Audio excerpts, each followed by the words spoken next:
Now, I don't know why we continue to throw taxpayer money at this activism, because there's plenty of people online willing to do it for free, including this lady. The 26th is coming up, and a lot of people might be wondering, why am I talking about the 26th? What does this have to do with anything? If you have the same energy towards Free Gaza because you understand it's a genocide, then you need to have the same passion towards the country that you're living in or the one that you're currently staying in. This country is built off that as well. This 26 is not a good day and it shouldn't be celebrated. And the people who do celebrate it, it's kind of past the point of you not understanding. Like, it's all over social media. Everyone is aware that it is not a day to celebrate. So please respect the original owners of this land. And if you see that, you know, some of your friends are going or something like that, don't join them. Educate them. There you go. Educate them, Colleen. That's the catch cry. Apparently, if you're educated, then you hate yourself, you hate your country, and you hate Australia Day. Exactly. And I wonder whether that would constitute hate speech under these new laws.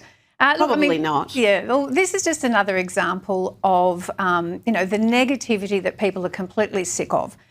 We were and we still are the lucky country. Part of that has come from having a positive and optimistic psyche. And that's what we want to celebrate. We have every reason to be proud of who we are and every reason to celebrate it. And I think the average Australian is not listening to that stuff anymore, quite frankly.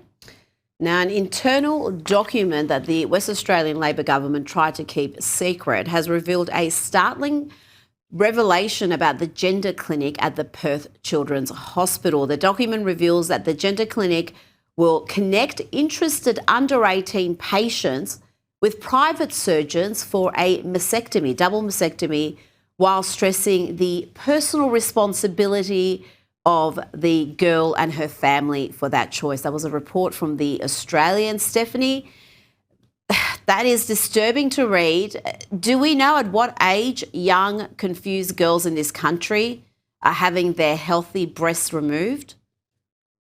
Yeah, it's a very disturbing story indeed.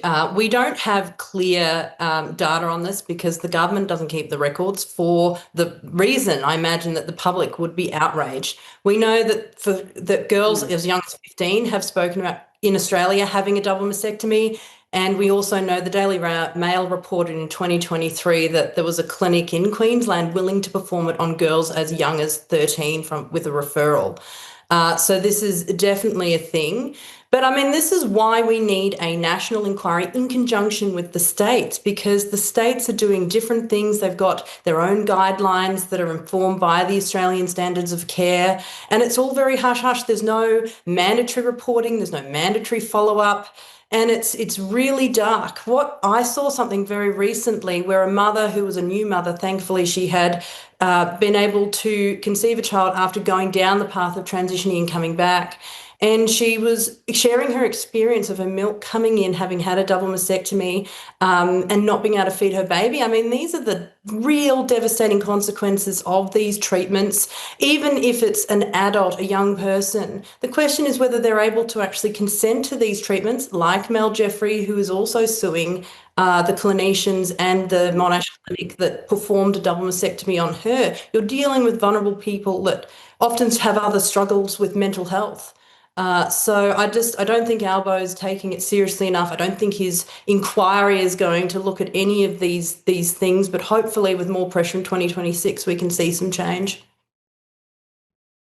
We need a national inquiry. We need transparency. That's what we don't have in this country. We need some transparency in how many of these surgeries are being performed, at what ages. These are irreversible surgeries. Some of these girls are left infertile after this, and they're making that decision as confused teenagers. It is just an appalling state of affairs. Colleen Harkin, Stephanie Bastian, thank you so much for your time tonight.